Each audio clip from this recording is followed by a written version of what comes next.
Hello, hello, hello, hello. It is Friday. And there's a lot of stuff that I want to talk about. A lot of the things that's happened this week. A load of stuff, right? I mean, a load of stuff. It's so much stuff that I can't even begin to start. Let me tell you something. There's been so much stuff that's gone on this week that every time something new would happen, I would just get exhausted.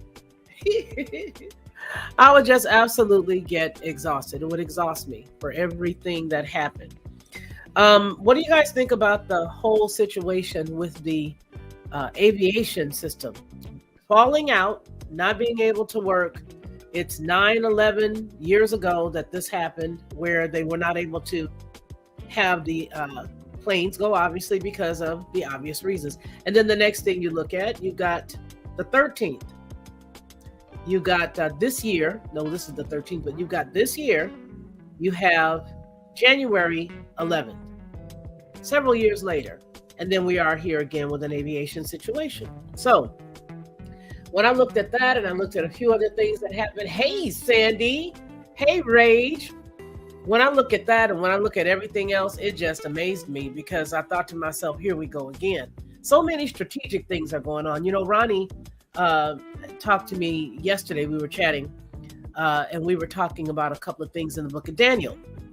And as we were talking about some of that stuff in Daniel, he brought up some very good points, exceptional points, actually. And we were talking about the 70 weeks. I wonder what he's doing right now. I should call him to see if he wants to hang out with us, and maybe he can elaborate a little bit on the 70 weeks, or he may be at work. But let me tell you something. When I tell you he broke that down in the best of ways, it was rich.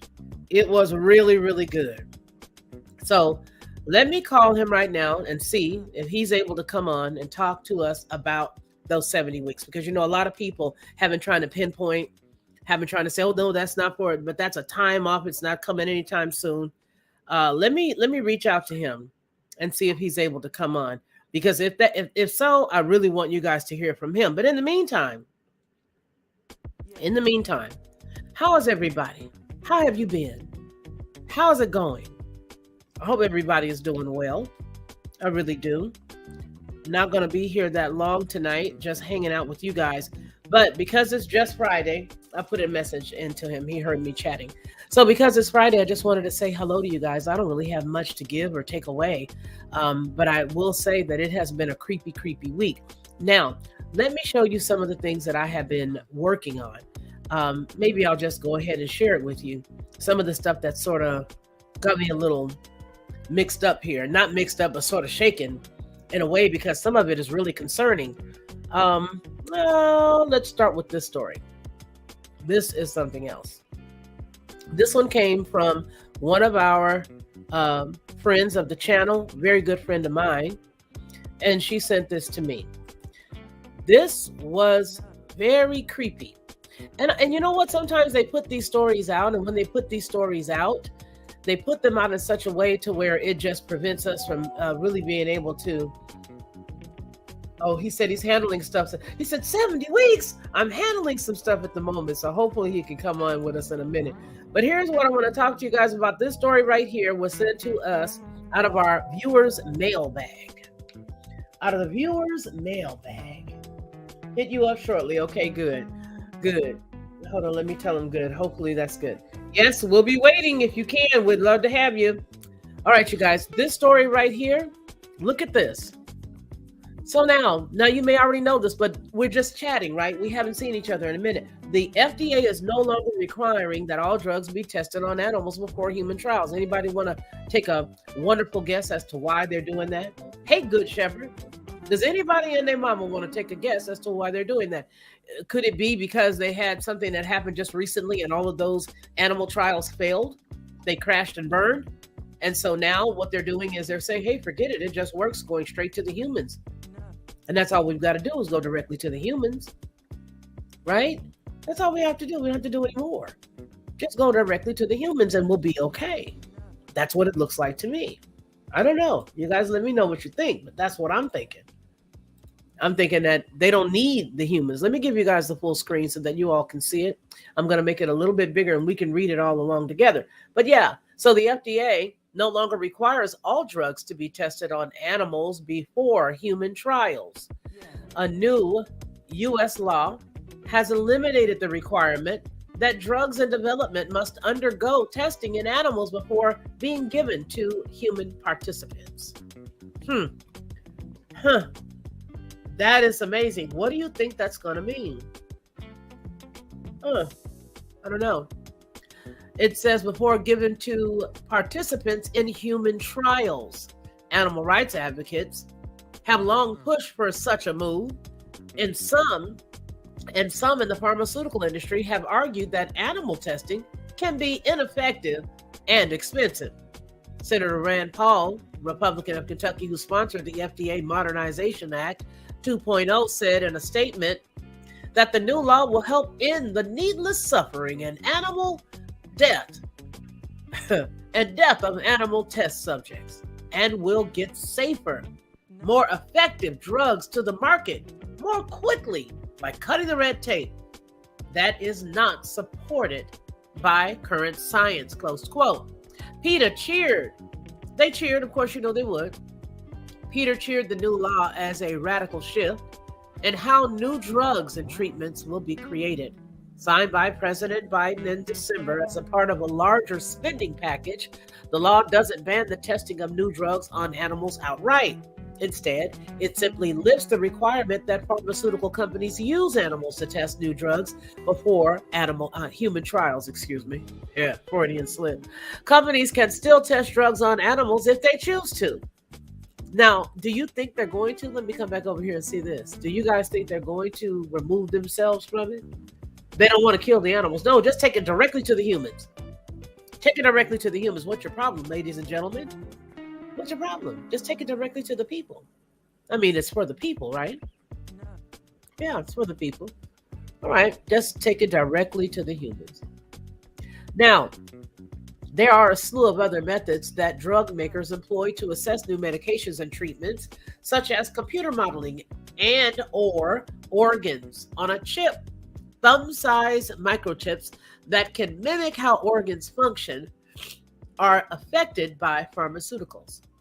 But Alessinger Salem, a professor of the University of Iowa's College of Pharmacy, told the NPR that companies opting to use these alternative testing methods as a replacement for animal testing must be aware of the methods' limits to ensure their drugs are safe. Quote, the companies need to be aware of the limitations of those technologies and their abilities to identify or not identify potential toxicities, Salem said. You don't want to shift the system that might not capture all of the types of toxicities that have been seen in the past without ensuring that the methods that you have will capture that, close quote. Now, the FDA spokesperson told the NPR that it will implement all applicable provisions in the omnibus and continue to work with stakeholders to encourage the development of alternative testing methods. This year's federal budget also includes $5 million measly dollars for a new FDA program aimed at reducing animal testing by helping to develop and encourage industry to adopt new product testing methods, the spokesperson said. The National Association for Biomedical Research, which supports the testing drugs on the animals, says the animal testing in conjunction with the animal trials remains the best way to examine complex physiological, neuroanatomical, reproductive development, and cognitive effects of drugs to determine if they are safe and effective for the market approval. Okay? The new law amends the U.S. Federal Food, Drug, and Cosmetic Act, which was originally passed in 1938. So what do y'all think about that? What do you think? So no more Fido, which it was never used on dogs, was it? I mean, they never did testing on dogs, did they? Did they? Huh. Well, you know what, Rage? I'll tell you this. Well, really, it's a lot of them. It's a lot of them. Marie. No, Priscilla didn't too, did she? Hey, Daryl. Priscilla didn't pass, did she? No. But I want to show you a picture. Oh, Fauci, that's right, Sandy. My sister is absolutely right. Daryl Long, it's good to see you. Yes, that's right. He absolutely did. He absolutely did. And everybody went cuckoo. Everybody went cuckoo when they found out about that. But here's the thing. What I feel is that because of the fact that they have done those testing for so long, and this last clinical trial was huge. The last clinical trials that they did, which they are now gathering all their information this year's 2023. Remember when they first introduced the last clinical trial that was worldwide, really here in the United States was countrywide. Those individuals were all the tests they needed. And now all of a sudden you've got all of these individuals suddenly having issues like this right here. So I think that's the reason why they don't need to do them anymore, because they know that people will line up in droves if you just cajole them, force them, or, malign them into doing it. And so for that reason, I don't think a lot of people are going to do them. I don't think a lot of folks are going to do them, because right now what they're looking at is the ability to just go on ahead and do what they did for the last couple of years. And here's the sad part about it is that people don't even know that that was a clinical trial, because even though you may have told them, they refuse to go and look it up. It's right there, clinicaltrials.gov. Yeah. And these types of folks right here turning about on their first statements, how they just cleaned up everything, cleared it out, said, oops, we were wrong. And after they said, oops, we were wrong, what Sandy has here, oops, we were wrong. Nobody cares. Do you realize that you can bring the truth to people and they will not care? Which is the reason why I don't get into the whole deep stuff anymore, because it's just like worthless. How many people do you know that have gotten deep into the stuff and they're not even here anymore, but they got deep? But what changed after they got deep? Their zip code. That's unfortunate, right? But that was one of the stories that came to us from one of the friends to the channel. And there was a couple of other ones that were sent here. I don't want to read over that. I miss my mailbag button. That's what I miss. I miss my mailbag button. That button was one of the best. One of the best. Here's another one. What is this? Don't want to see that one. Don't want to see that one. I think I'll look at this one. Oh, yeah. No, you guys remember, we just talked about this. We just looked at this as we dig in this mailbag. We just looked at this a couple of months back. This was printed on December 30th, but we talked about this a while before that. Let me show you guys this story here so that you guys can see it. Let me go ahead and present it to you so everybody can catch it. Okay.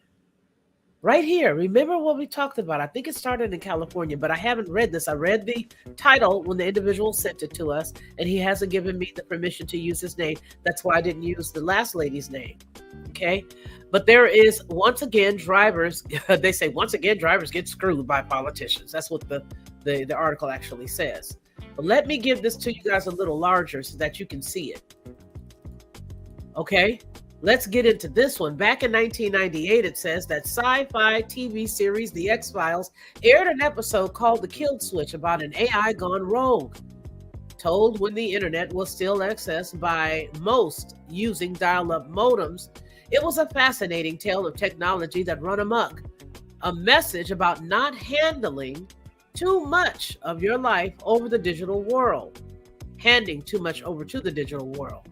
While it might also seem like a sci-fi tale, soon enough the United States federal government could force automakers to install a kill switch authorities can access and use to shut down a newer vehicle. Now, for those of you who watched that show that we had on the Headlines of The Voice, this was supposed to be put inside of new cars at a specific time. And when we posted that story, everybody was saying, hey, this can also be used to stop you in your tracks. If you're moving about or you're going somewhere, it can be used to stop you. Well, here's this story following up right with what we said. To many, that might sound like a wonderful idea. And after all, we've seen wanted criminals who have fled from police only to crash into a car with a family inside, killing innocents as they try to avoid capture. Being able to stop the pursuit early and almost instantaneously seems like a wonderful thing. A potential lifesaver by law-abiding citizen, by any law-abiding citizen, would enthusiastically embrace. According to an article written by former U.S. Representative Bob Barr, hidden away in the recently passed infrastructure bill, the very one I warned before, would negatively impact drivers across the country if it were passed, is a measure to install vehicle kill switches into every new car, truck, SUV sold in this country. The regulation won't likely be enforced for 5 years, so maybe there's time to do something about this. Now, this was what we were talking about that day, and I'm just going to ask you guys, what do you think about that? Because we literally just covered this not too long ago. We just covered this whole entire conversation about them putting these kill switches inside of cars and what the implications would be. And this is what it is. They are going to make it mandatory to put them inside of cars. That's amazing. So basically, you're going to have an electric car that can't go anywhere when they don't want you to, which is the purpose for electricity inside of cars. That's the reason why. That is the reason why they want to put it inside the car in the first place. That's the reason why they would like to have you driving around on the road and being stopped anytime they feel like it. We were all thinking that it would just be because of the EMF. We were all thinking that it would be because of that. That's the reason why they wanted you to have an electric car, so that they could just hit you with one whenever they felt like it. Whenever they felt like it. Let me ask this question. What do you think about them putting this in cars automatically? What do you think? There's the link. Come on up and tell me what you think about it. There's the link. We're going to go ahead and pin it so that you guys can come on in here and see it for yourself. But I want to hear anybody and everybody's idea on what you think about this, because to me, it sounds like control, control, control. There are so many topics, you guys. Sandy, throw a topic, because I love the way she knows some stuff. She knows some stuff. You can throw a topic if you choose to, but this right here, this is going to affect every single person. I don't know what they're going to do with the old cars. Maybe what they'll do is they'll start to tell everybody that if you bring your car in, we'll give you some money or a rebate on your taxes. Alex Trebek says gas pollutants are too high. Time to stop the cars. Let's all talk about another thing that they're talking about right now. And that's the gasoline in and of itself is amazing. They don't want you to even have a gas stove at the house. They don't even want you to have a gas stove. New York started it, right? Yep. New York started it. New York started it. And after New York started it, then they went right into now everybody wants to do it. Yep, let's look at this. I want to show you guys this. America is just a mess. We've become a huge mess. Yep. Here it is right here. Let's go down here. I want you guys to see this. I know you've seen it already, but this is a mess. All of this is a mess. Hold on. Here you go. There you are. Lawmakers warn. Lawmakers warn that gas stove ban would eliminate affordable cooking method. Yeah, of course. Of course. Two sides to a brave new world is the increased standard of living and the hedonistic treadmill worth it. Is it? That's the question that he's asking. Is it?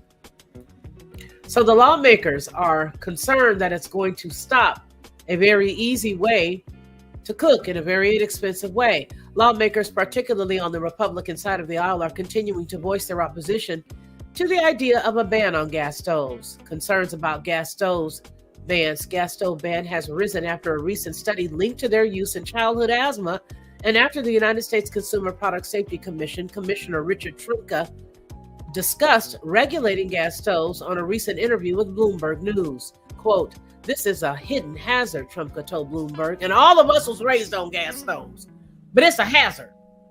See, that's the kind of stuff that be ticking me off and just sends me into into a tizzy like I am right now. I'm in a tizzy all of a sudden because I'm thinking to myself, so now it's a hazard. Here I am, 59 in September. Here you guys are the age you are, but now gas stoves that your mama them, your grandmama them, your great grandmama them used to cook, to take care of you, your family, and everybody. Now it's a hazard. But don't you know they want to save you? Anytime they try to tell you that it's a hazard to kids, anytime you start to hear about something not being good for children, that's exactly when you know that it's something up. And anytime they come to you and they say something like, like they did with the whole banning of the menthol cigarettes. You remember that? When they banned the menthol cigarettes, right now, if a person wants to go to California and they want to smoke a pack of menthol cigarettes, who cares if that's what you want to do or not? I'm talking about what they did. You aren't going to be able to get them because they said they didn't want kids going out to buy them because the menthol might remind the children of sweets or snacks. So you can't get them there. But then we have the very same report that says that there was a clinical study that was done dealing specifically with children, dealing with people who didn't catch the Wuhan wiggle. They didn't catch the Wuhan wiggle because they were light smokers, they said.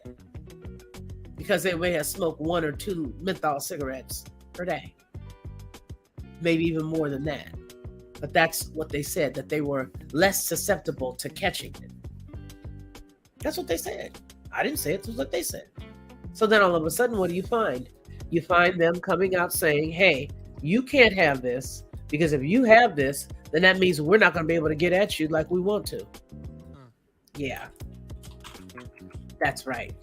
That's what they said, and that's what they did. And now in California, you can't even find one. But everybody is awfully sick out there. Yeah, they are. Hold on, you guys. Yeah, so now there's a lot of people that are very ill. I'm not sure if anybody has been out there recently, but it's bad.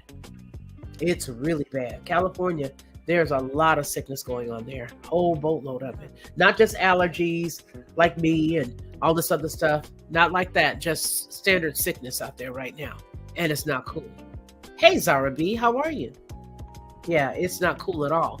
But this is what they're saying. They're saying that it's all because of the children. And it's always because of the children. Anytime they want to do something to cajole the parents and families to do it, that's what they do. So this is what I'm saying. They get everybody on board when they say it's for kids. And then when they want to push something on the masses, they say, oh, this is going to be racist. So that's why they said that when they needed to get rid of them. It had a racist base to it. Okay. Roddy said, you live? I didn't get a notification that you went live. Yep, I'm live. Been up here for over 20 minutes. A lot of people aren't getting any notifications. So when you guys do me a favor and just make sure that you're still subscribed and make sure that you are still getting the notifications. Okay. But he says that this is a hidden hazard. Any option is on the table. Products that can't be made safe can be banned. Really? Well, how about all the foods that we have that are not being made safely? How about all the foods that we're constantly having recalls on? That can't be made safely. A lot of the people are having that food and they're having to have recalls, months after they done sold it and stuck it in the bottom of their freezer or eaten it. In a Wednesday press statement, the new chairwoman of the House Energy and Commerce Committee, Representative Kathy McMorris Rogers, said this proposed ban is the latest example of President Biden's war on America energy. Yeah, but ain't nobody gonna help nothing. These cats that are up there in Washington do nothing but chit chat and talk, and then get up together after they argue with one another in front of the cameras. They get up and go have supper together, and get up and go have lunch together. Rogers says it is not about public policy. It is about telling the American people the federal government knows best and will decide what kind of car they can drive and how they can heat their house, and now how they're allowed to cook their food for their families, Rogers said. Well, in California, I know you can't even barbecue anymore. You can't even barbecue outdoors in certain areas. Now, a peer-reviewed research paper was published last month in the International Journal of Environmental Research and Public Health that said about 35% of the homes in the United States use indoor gas-powered stoves. The paper said that such gas stove use is associated with an increased risk of current asthma among children. Who paid for them to do the study? That's the question. Who paid for them to do the study? Hey, 40 Boom. How you doing, Precious? Okay. Yes, that's exactly right. The other study that I was telling you about the cigarettes, it was not about caring. Listen, if people cared about your health, then they wouldn't do certain things that you can actually go and put your finger on. They would not do things that you could go and put your finger on and say, hey, wait a minute, this just fell from the sky. Didn't look like you cared too much about that. Okay. All right. Yes, I do. I'm a little stuffy. Missed you too, darling. Okay. Okay. Good. Hey, 40 Boom. Yeah. So now it's about making sure that your household is safe for any children that come in it. But let's just look at it honestly, shall we? When you're considering cooking your food, and we've been using gas for years, and gas bills are far cheaper in most places than your electric bill. What do you really think this is about? If I cut off your lights, if you stand in one of my houses and I just told you, Melinda, hey, princess, if I was renting a home to you and I decide all of a sudden I want to make it difficult for you, don't you think it's easier for me to come and have a house that's all electric and then turn your lights out? Turn off your electricity? Because instead of me knowing that with you having gas, now I know I can get your food, I can get your refrigeration, your cooking, your refrigeration, your lights. You kill one bird, you kill several birds with one stone. Huh? Think about that. So now if you got gas and your lights go out, well, then you can still cook. Y'all can still eat. You can still keep warm to a certain degree. But if we get rid of that pesky gasoline, that pesky natural gas, I should say, then if you turn off the lights, they got you for sure. That's what it's all about. Get rid of all the combustible engines so that if we turn off your car, we got you where we want you. I know this stuff sounds cryptic and crazy, you guys, but hey, I don't know what else to say. Dr. Brian Ardis. Yeah.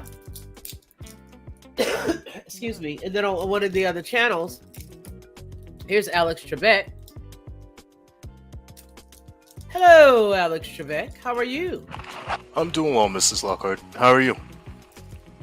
You doing well? Can let me see, can I hear you? Can you hear me? Go ahead and speak. Yeah, I'm doing well, Mrs. Lockhart. How are you? Oh, I'm doing wonderful. What do you think about this? Do you think that they're really concerned about the natural gas in the household, or you think it's something else? So that, do you want the long or the short version? I just want you to give it to me, baby. However you want to give it. Okay. However you comfortable.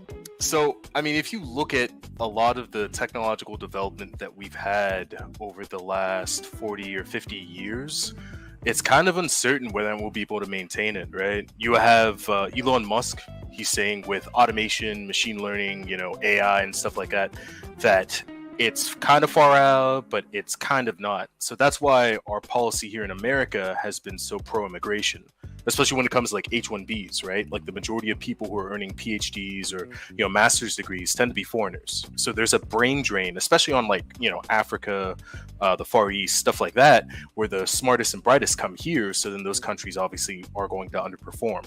Now we have, ChatGPT and other like deep learning models that are coming down the pipeline that are going to make a lot of jobs obsolete.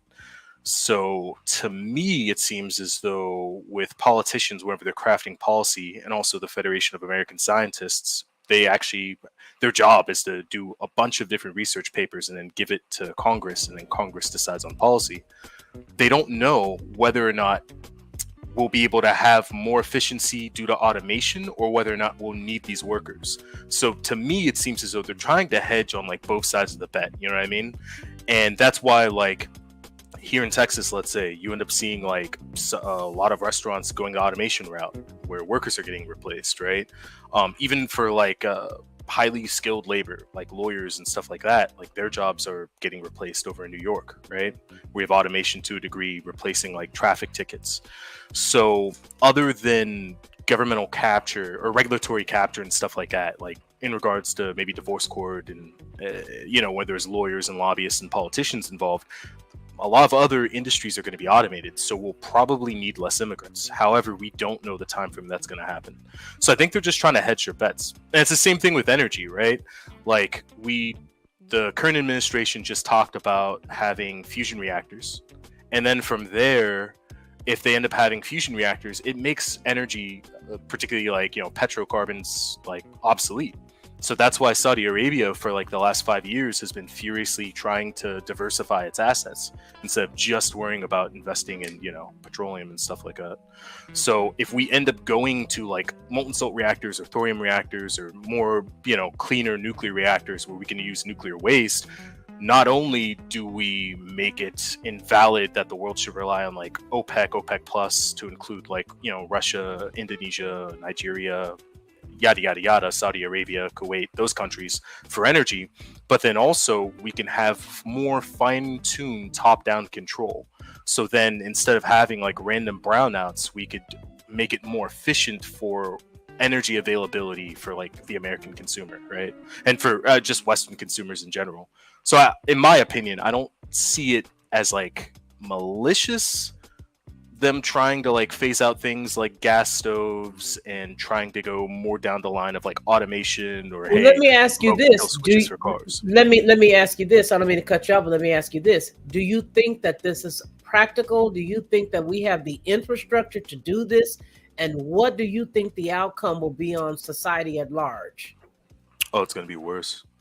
It's going to be worse. Like Jack Ellul, he wrote this book about technological society, and effectively every time new technology comes out or you try making major changes in a short period of time, you end up having to screw people over and modify their behavior for them to operate in that system.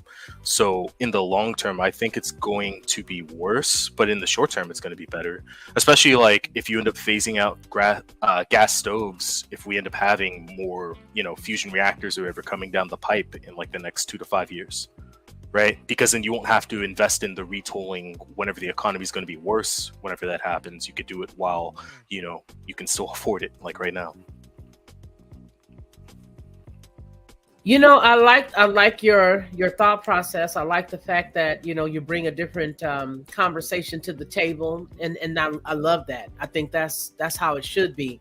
But, I'm sort of 1984-ish sci-fi type of conspiracy chick because I just look at everything that I just think that right now for me it just looks like if they had done this gradually over a whole lot of years, maybe I wouldn't be so suspect. But I did see it happen gradually. Let me just say that, because I remember, let's use electricity as an example.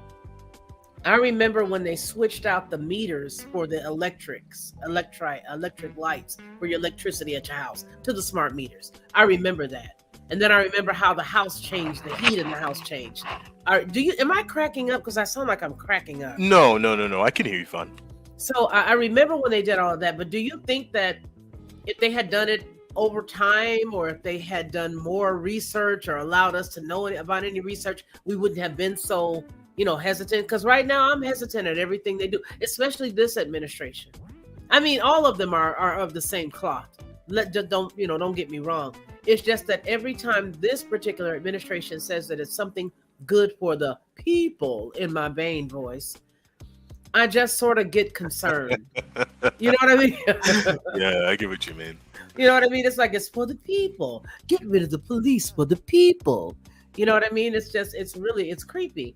So I'm glad that you give a different perspective. Let me ask you, what do you think about the kill switch on the cars? Because that's one also that I want to ask you about. What do you think about that? Because let me tell you, I don't know whether you saw that, but we had done either we did a live or we did a recording on them doing the switch in certain cars, and I believe it was California. I got to go back and check, but they were going to do a switch on a specific year going forward of cars. And I forgot what company was a Pick Me. They were like, Pick Me, we'll do it first.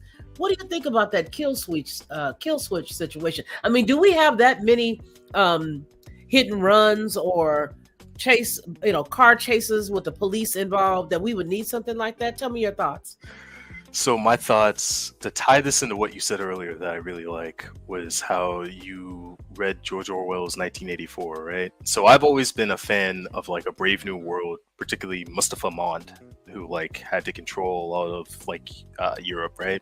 So for me, I'm on the opposite side of the spectrum, where for me, that's amazing. That's great.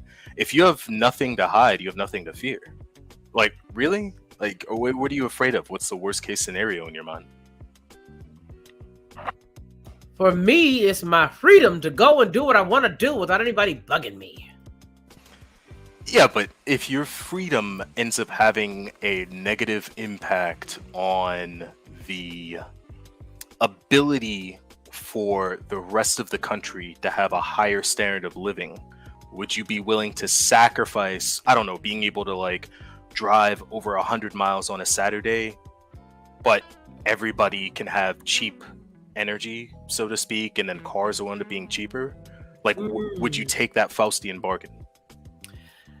Yeah, I wouldn't care about the other folks. I'm sorry. I mean, if you give, because if you giving it to me like that, I'm like, oh yeah, well, big deal. Too bad. Stay over there on the side. You don't want to go ahead, have a seat. I want to go where I want to go, when I want to go, and I don't want to have to explain where I'm going. I don't want to have a limit on how many miles that I can drive, and I don't want to have now I'm going to have to live in, El Paso, or I'm going to have to live in, Flagstaff for 10 months until they get their infrastructure working right for me to get some electricity in my car. There was a guy who on New Year's Eve had a major issue. I think it was New Year's Eve, but anyway, it was when we had that cold frost. He couldn't even move his vehicle. I saw it where it was charging, right? The battery kept saying charging. And it's like, at that point, when you cannot leave where you are, you don't care about anything but getting up out of it. You're sitting there looking at a gigantic concrete weight. It's like a paperweight, but for concrete. You're sitting here looking at it, you're like, I gotta go, but you can't go. You get mad, you want to kick the tires. You know what I mean? You want to do a lot of stuff. It might make you want to take out your credit card and go down here and put a deposit down on a car, buy yourself a car or something. You know what I'm saying? It's, I don't know. I don't see it. I just don't see it. What I see is a way, and of course, this is me. It is a way for them to control your every move, your every way, everywhere you go. And I don't need that. I don't like, I don't want that. The only one I want to be able to control me, and he never will, is Yah, because he's not one that controls us. He allows us to have our free will. And gosh diggity darn, I want them to do the same thing. Leave me be. You're not going to say, Hu Jiao Bai Qian.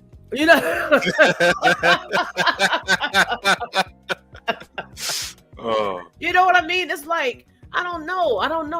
And hey, I'm gonna say this because I have young children, and that my youngest child will be 32 soon. So I have children 32 and up, and then I have grandkids. The younger people don't seem to care. They're like, I'm cool with it. Yeah, big deal. All right, no worries. Because a lot of them are Ubering where they have to go. Mm-hmm. A lot of them, do Lyft. They do Uber. So they're not really concerned about that kind of stuff. They think when they hear people like myself saying these kinds of things, they just think that I'm getting a little, you're just over the top. It's overthetop.com. I mean, that's not going to happen. I mean, big deal. So what? I only go home and here anyway. I don't go there. I don't go this or that. But if I want to go from home to Florida, I want to be able to go straight there, pull over, get some gas, fill it up, and keep going, as opposed to going 120 miles, having to stop, having to search into a weird community. Hey, Marty. And watchful and alert. Hey, I don't want to have to go into a weirdo community to try to figure out where the, electricity is. I'm not sure if you guys saw this video, but it was about a woman who was standing outside of this man's house, and he walked out this house and he looked over and he goes, hi. And she goes, hello, can I help you? He goes, no, I wonder, can I help you? That's my electric that you charge in your car with. Well, no, it was on the app. So, and he goes, no, I'm telling you, I put that there. That's mine. I paid for it. Well, it comes up on the app. So go away before I call the police. He said, I think I'm going to call the police, but you can go ahead and get the electricity. Go ahead. People like that are going to have an even bigger problem in the future, wouldn't you say? People who actually invested the time to have their houses upgraded where they do have their own electricity? And another question, because you're a very smart man, how much do you think people's electricity is going to raise up? So, I mean, once again, if we look down the pipe and we have more nuclear infrastructure being rolled out, it's going to get cheaper, right? And then on top of that, it gives us a geopolitical advantage, like as a country or as like the West in general, right? So I think electricity is going to be expensive to a point to where the opportunity cost to invest in cleaner solutions, like, different nuclear options that we talked about before, that's going to be a thing. But in the short term, it's going to get pretty expensive. It's supposed to get pretty expensive this year. And I don't know if you saw, like, Janet Yellen was talking about, hey, we have a debt ceiling, Congress. You need to raise that here soon. This Thursday coming up, right? So energy prices usually around those times, and like usually stock prices and stuff like that, people tend to get kind of fearful, especially whenever you have two different political parties fighting over it. But I mean, for me, at the end of the day, I understand what you're saying. And I can understand why you'd be afraid of, like, I don't know, the World Economic Forum going like, you'll own nothing and you'll be happy, right? Like, get in the pod, eat the bugs, go back to your cage, Weiji. I can understand how that's scary. If you think about it, though, how many times have you bought an airplane? I'm sorry. How about what? Say it again. How many times have you purchased an entire airplane? Well, if you include the ones that Biden them just sent over yonder, I mean, that's their money. But you get what I'm saying? Like, yeah, I mean, we never buy planes. We just purchase the tickets and then we just use it whenever we need it. So from there, especially if you look at like all the rare earth materials that go into play, the entirely globalized supply chain that we have to use to even make cars in the first place, or any sort of semiconductors, like there isn't a problem necessarily having like on-demand apps like Uber. Now me, I'm a car guy, I'm in my late 20s, so for me, I really like having a car just to get in the car and drive. But at the same time, I can understand the sentiment of like, I'll just take an Uber whenever I need one and it'll be cheaper. And if you amortize that over like 5 or 10 years, the opportunity cost, instead of you buying a car, if you would just put that into your Roth 401k, through the magic of compound interest, you'd be retired and all good. So it wouldn't even make sense to have a car at that point. In fact, you're like helping poor people like move up socioeconomically by doing that, right? Agreed. I just think, I don't know. I'm gonna ask you about our other topic. Now, what do you think about the FDA no longer requiring all drugs to be tested on animals before they're, rolled out? What do you think about that? All right, this is where I go into conspiracy theory mode. Okay, come on now, my fellow brother. Come on. So, I mean, if you look at it, you usually test on like groups that don't have sociopolitical or legal representation, right? So if you look at like the blacks with the Tuskegee experiments, people say that those stopped in the 70s. They technically didn't stop until the 90s. I'm sure, because I found your channel because you were on the PFLEX Talks channel, and I listened to Anton's morning show. I sometimes I'll go on like sometimes I'll listen to Fight Club, sometimes I won't. It depends on the topic. But for the most part, the other day they were talking about the fact that our community was influenced by governmental, whatever, during like, the 70s, 80s, and 90s. But if you look at it, like when I was going through middle school, high school, it was, hey, people are gay, like that's kind of weird, but whatever. They just want to not be beaten in the streets. And then it became like in the military, well, don't ask, don't tell. And it became, well, we'll never force you to like marry these people in your religious institutions. And then later on there was lawsuits with that, right? And then now people are being forced to like make cakes and stuff like that. So it's a slippery slope, and it's not a fallacy. Like, it's proven, I've lived it, right? But if you look at it insofar as like with the pandemic for their drug testing, the Pfizer CEO testified to Congress saying that they didn't even do human trials. So everybody were basically guinea pigs, right? So like the safest one you can get was the J&J because it's at least based off of like traditional antiviral tech, right? Which is like, the reason why it's no longer available. I don't know about that. So like this is what I always do. I look at like what I know and then what I don't know, because like there's a lot of stuff that I don't know, and there's even more stuff that I don't know that I don't know. You know what I mean? So what I know is like very small. So like for me, it makes sense why the FDA would say that they no longer require human testing if they're going like the mRNA route, because it's supposed to be like custom tailored or whatever to like who the person is, right? Genetically. Okay. So I wouldn't trust it. I didn't get it. I'm not going to have my kids whenever, I get married and stuff like that and, have a family. I'm not going to have like my kids or my wife or anyone get it. But yeah, like as long as I see the people who are making billions of dollars at big pharma getting this, right? If I see them get injected with it, then make me the next one, give me like a different needle, but same syringe and everything else, then I'll be good. But if it's not like that, I don't really trust it. Well, you know what? Let me ask you this. Since we know that there's the bait and switch, which a lot of places and people do, how do we really know what's in their needles when they're getting injected in our presence? See, and that's where I had this conversation during the height of the pandemic with like one of my white coworkers who's kind of liberal, and like we got into it and I'm like, yo, you understand, like I'm black, like we've actually been experimented on, right? And he's like, oh, you're just being conspiracy theorist. I'm like, fucking no, like literally Google, it's not a theory. Like if blacks had their shit, if we had our stuff together, it would be a class action lawsuit. Like what do you even mean?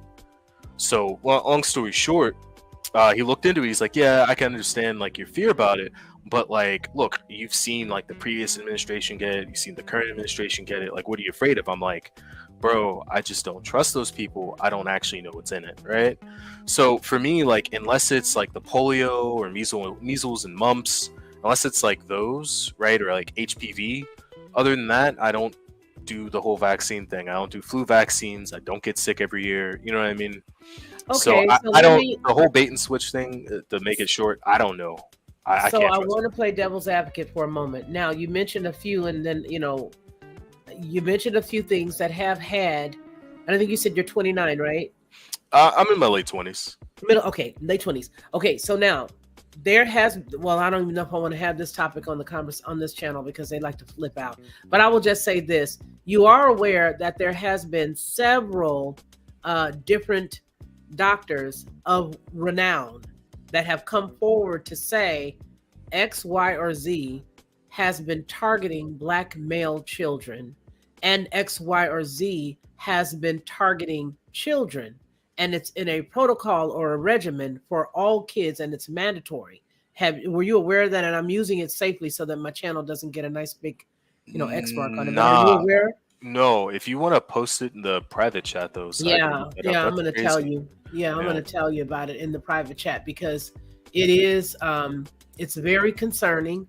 And let me pull this all the way up. And I found that it was, here it is. There we go. That's these right here. And then also for, mostly all of these, all of these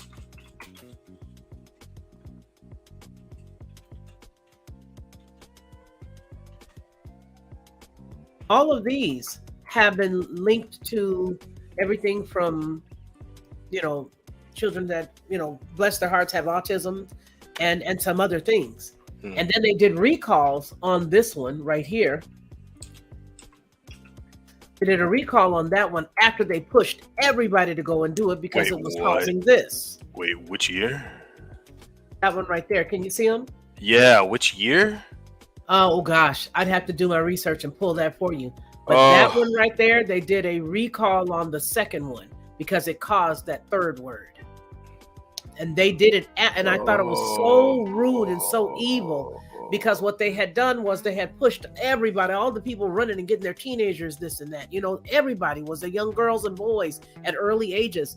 I mean, and it came out later that that's what it did. And I said, that was sort of not cool because They should have run their trials longer with the participants who wanted to take part, then give us what the truth was. But they damaged a lot of young boys and girls.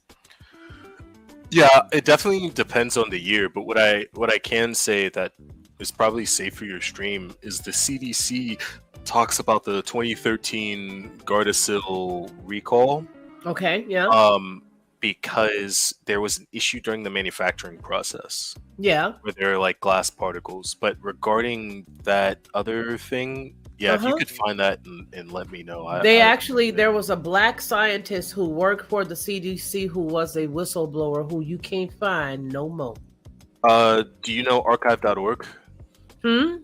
So if he actually like ever posted it or anything else, if you check out the Internet Archive, you can usually like dig up stuff that gets deleted.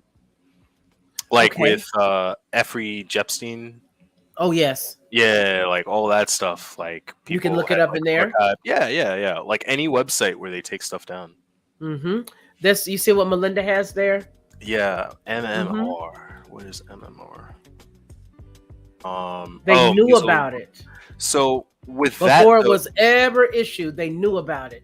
And at one particular year, I know like I can get 10 friends, and out of those 10 friends in the room, maybe 6 of them have children with that. Certain years, they just, all of them. And it's terrible.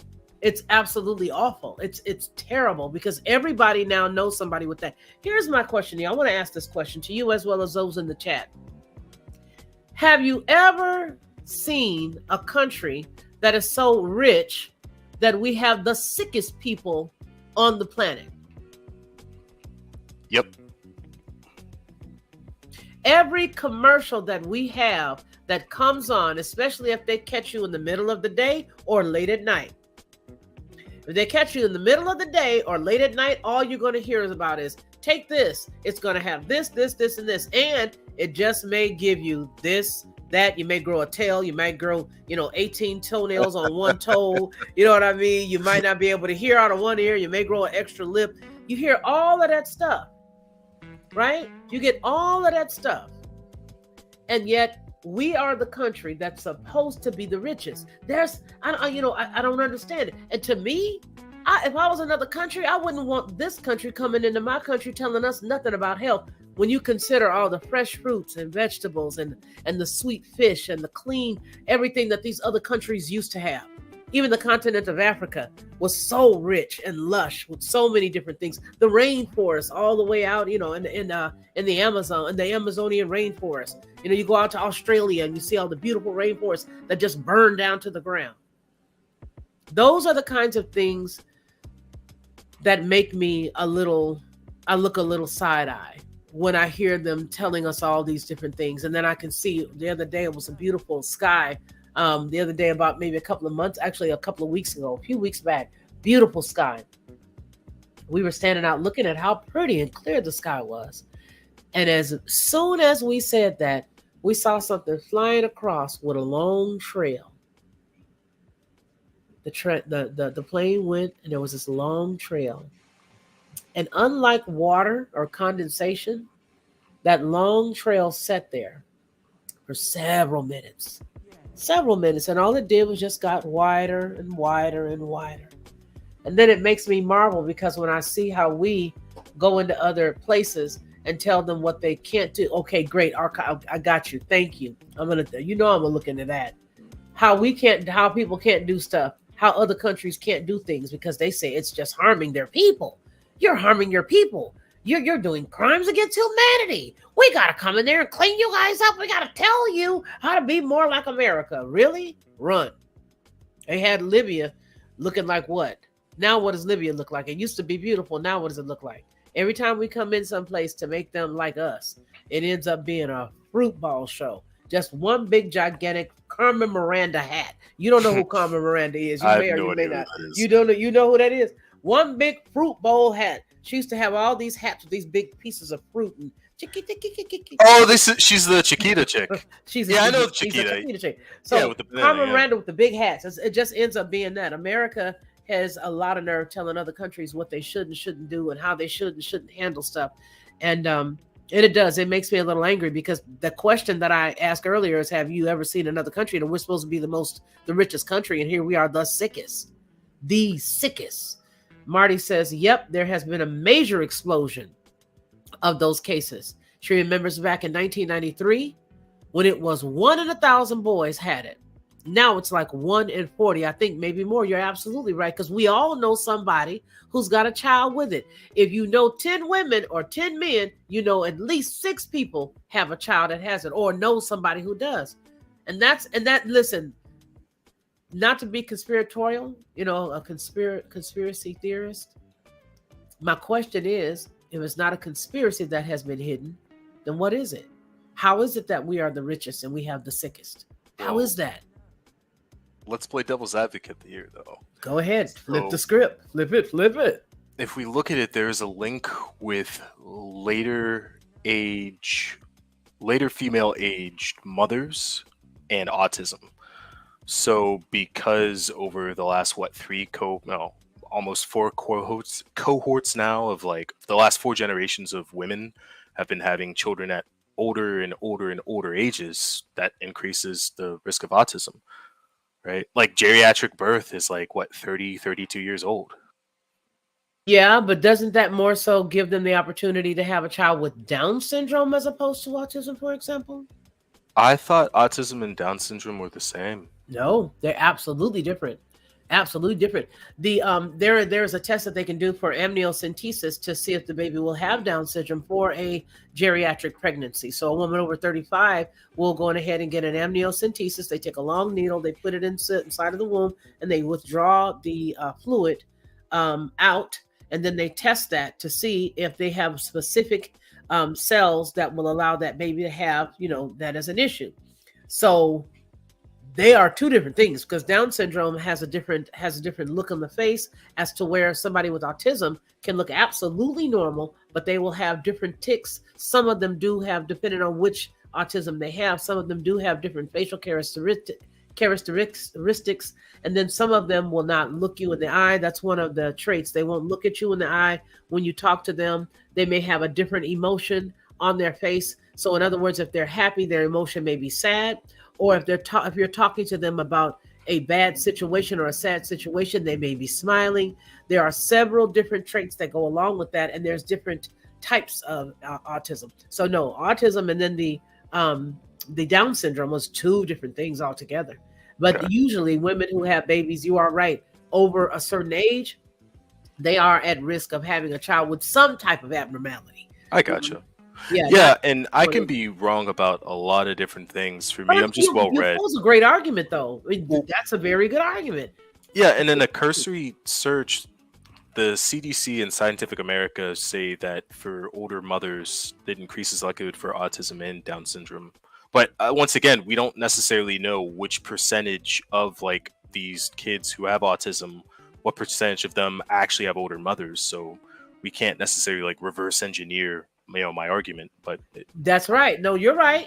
Okay, let me give out of my personal experience. I went to church with a friend of mine back in the 80s and 90s. Well, 90s and early 2000s. She's about 5 years younger than me now, and her son is now maybe like 29, and she would be right now, she'd be closer to, she's like 53 right now, and her son's like 29. I have a niece who is just turned 40. Her son is 15, and he has it. Who else do I know? Oh, I knew one of my best friend's nephew has it, and her sister-in-law we graduated in 82, and the baby was born in like 89. So she couldn't have been any more than early 20s when she had her baby.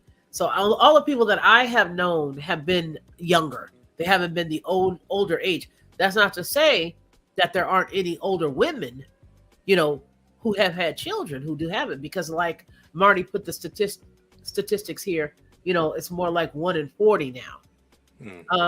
It's overstimulated. is overstimulated and can't handle all the input of the world. It's like being surrounded by white noise all the time. Yeah, they have sensory, a lot of them have a lot of sensory sensitivity, like sounds. They can't take certain sounds, certain feelings, certain things, scratchy things. There's certain, they have certain things about them. Ticks. They even have ticks where they'll say things constantly or they'll do things constantly. They are totally in their own world. Matter of fact, my godson um, had it. He has it, but he's brilliant. He has Asperger's, and he's brilliant. He's like on the totally different end of the spectrum, brilliant, like creepy brilliant. Like can take a computer, break it down, put it together better, faster, stronger. He bionic man's a computer. He can do the bionic man to the computer. He's absolutely brilliant. He's making a boatload of money now working for a tech company. So they are, they go on a different spectrum, different end of it. But I don't know. I just have a hard time whenever they're trying to say we're doing something. Yeah, that's it. Tourette's. That's it with the ticks. Yes. Rage Against the Machine corrected. That's Tourette's. Yeah, when they get those ticks. So yeah, I don't know. I just feel like whenever I hear them say they're doing it for us. Well, here's another thing. You in my life, Alex Trebek, to sort of balance your girl out.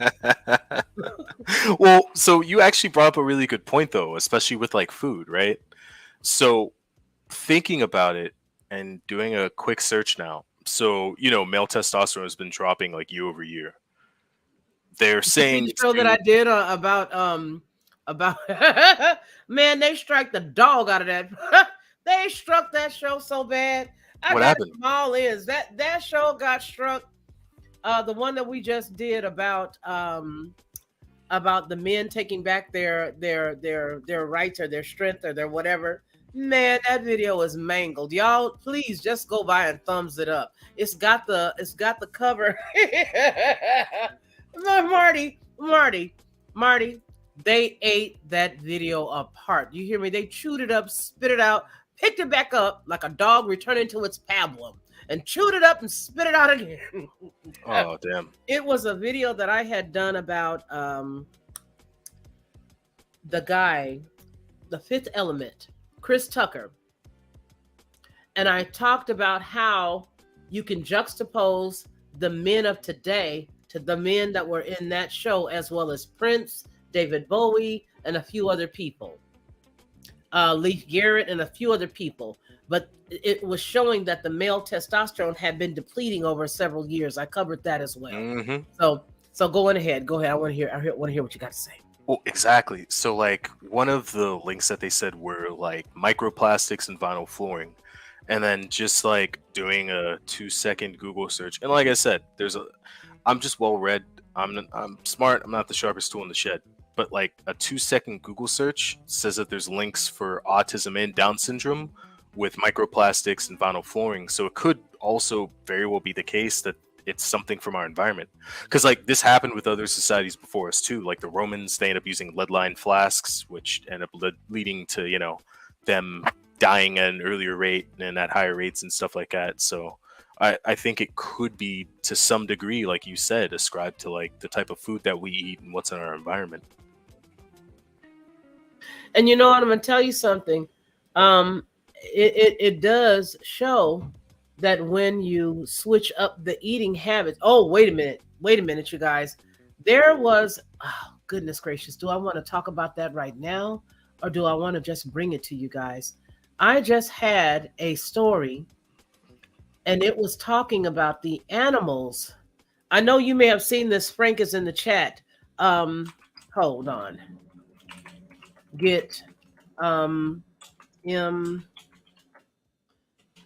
Hold on.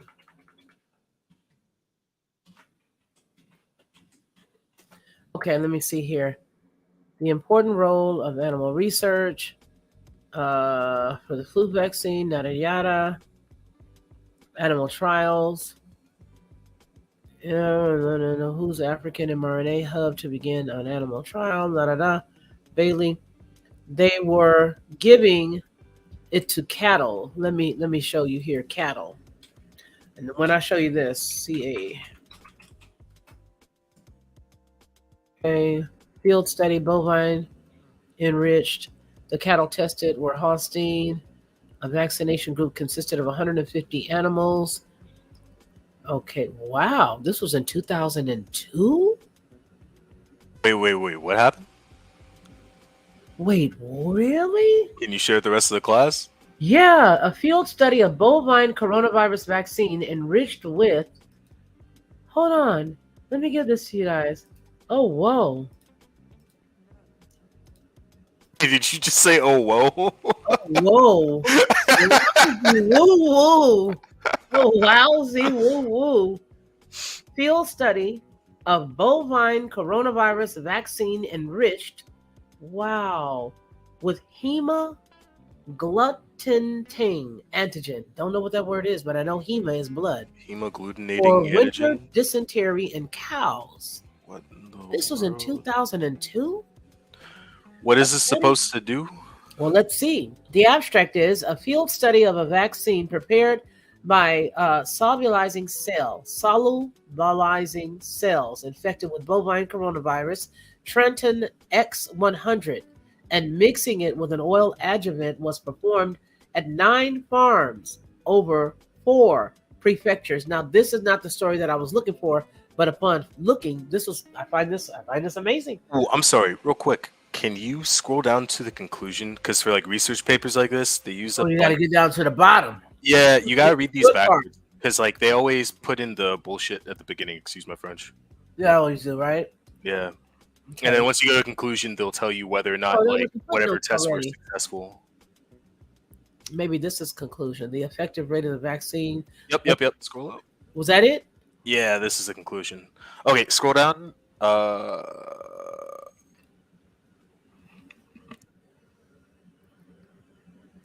Should be the paragraph after. Yep. So I'm the going vaccine to was break not this down. effective in preventing diarrhea or mortality. Ooh, wow. Yeah, it's that paragraph above where it says "in this study." Here? A little bit higher, Miss Lockhart. A little higher? Yes, ma'am. Like right in there? Yep. Reported that in a field study of a combined rotavirus, coronavirus, and I can't say this word, Escherichia coli vaccine at 41 farms.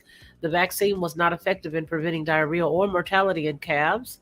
Vaccinated dairy cows in a field with the above vaccine and found no differences in neutralizing antibody production between the vaccinates and the non-vaccinates. In addition, Myers et al. Reported the difference in the cholesterol, or it's the cholesterol, which is of the mammaries, and the milk antibody titers between cows vaccinated with a modified live rotavirus and the coronavirus vaccine.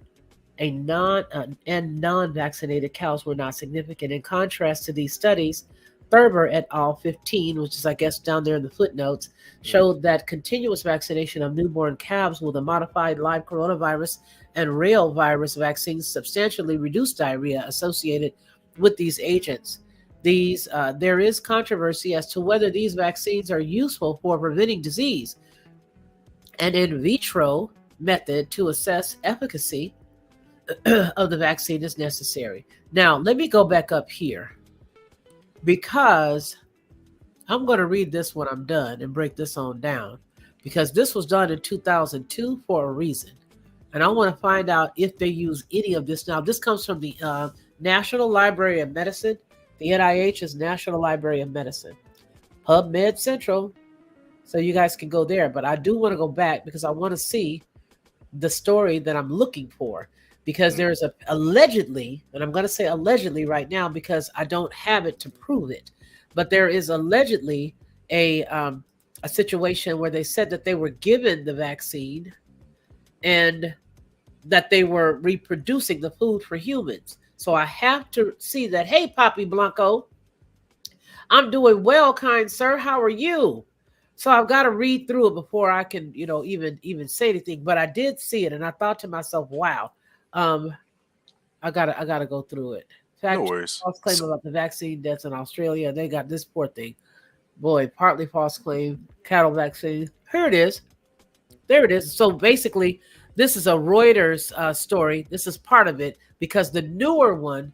Where is it? This is 2020. Let me give it to you guys. This is 2020. The newer one says that it was an emphatic yes. But the reason why I won't bring that out, I'll only bring you stuff like this. So if I can see it, Reuters is decent, but they usually have to. So it was a partly false claim that cattle vaccine for coronavirus has been around for years. But didn't we just get through seeing that? 2002. Yeah.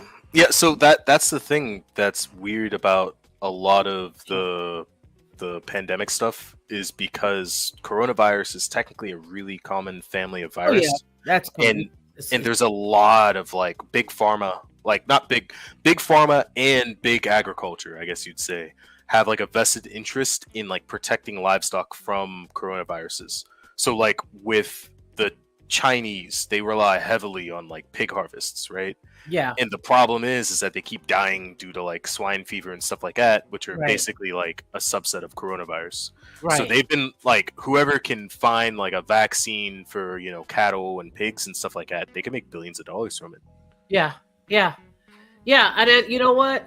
Grayson, Vine Dressers Branch, hello to you. It's good to see you, Precious. Good to see you. Who else? I hope I haven't missed anybody. But yeah, so to me, it's just, so this is partially why I feel the way that I feel about stuff, because I like, it's like I was this nice doty person that just believed everything, you know what I mean? And then somebody flipped my Apple Card over and it made me a little anxious.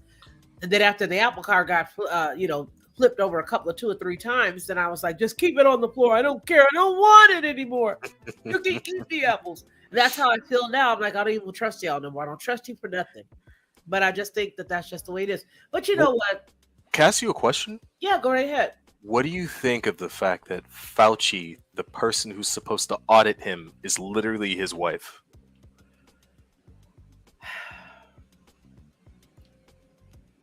No comment? Okay, I'll take that as no comment. Okay.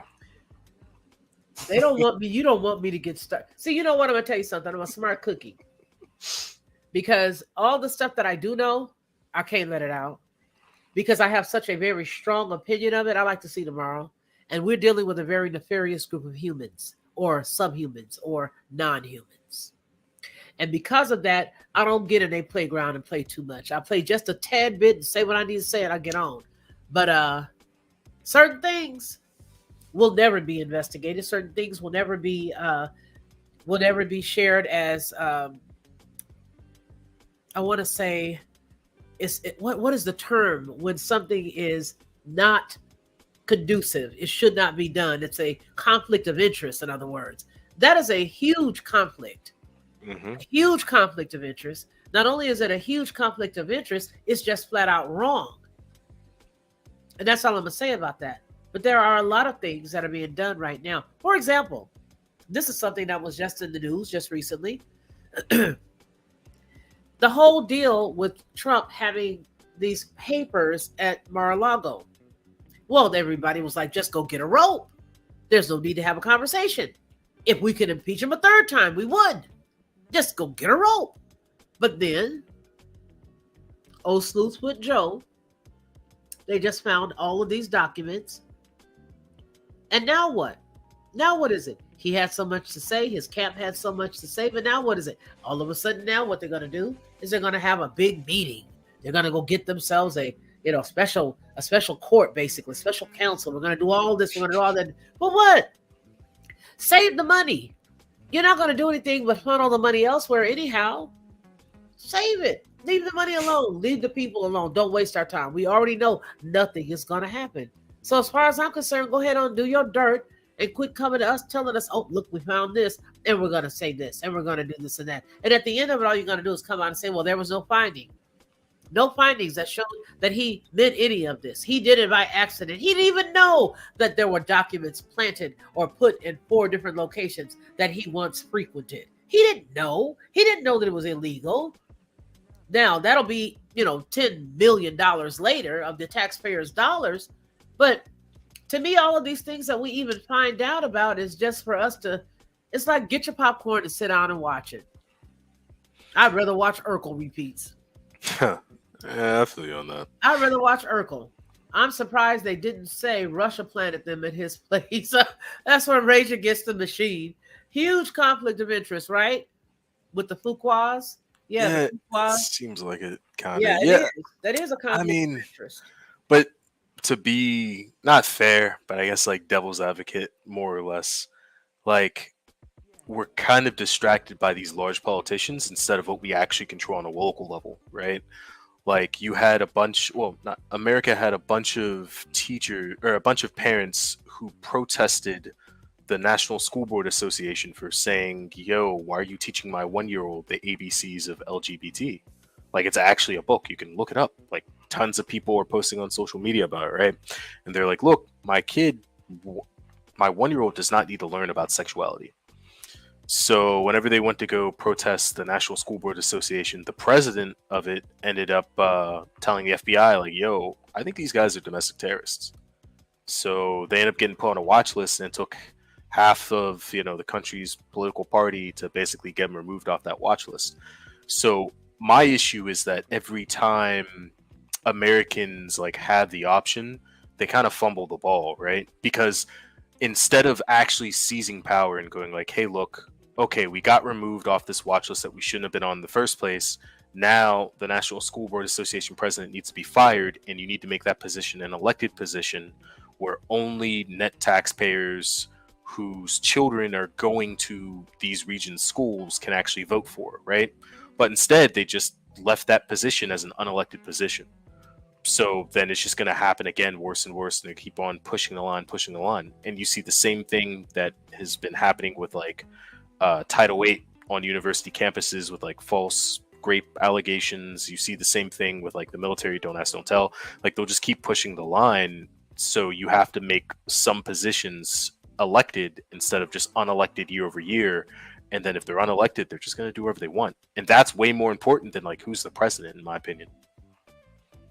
But yeah, it's sad. It's sad. It really is. Well, I'm glad you came up here and hung out with me. Please make sure that anytime you see that link, you click it. I will. I'm gonna drop off. Sure.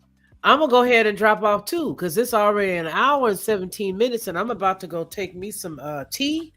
I bought some medicinal tea to help me rest, and I'm gonna take that and give me some good night's sleep. I may even peek in on the Fight Club for a second, just peek and see what they're doing when it's time. But more than likely, I'm going to go ahead and go to get some rest. But thank you, Alex Trebek, if that's your real name.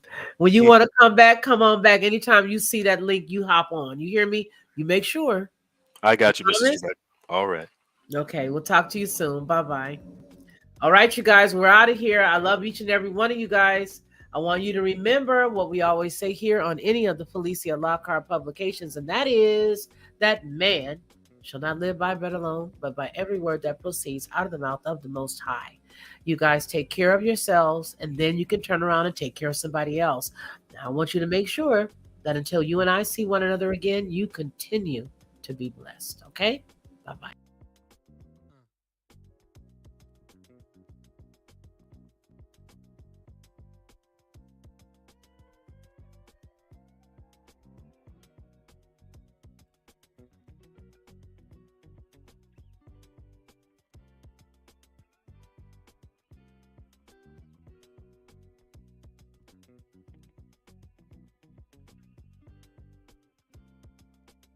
To receive instant notification each time I upload, please hit the subscribe button and the bell notification.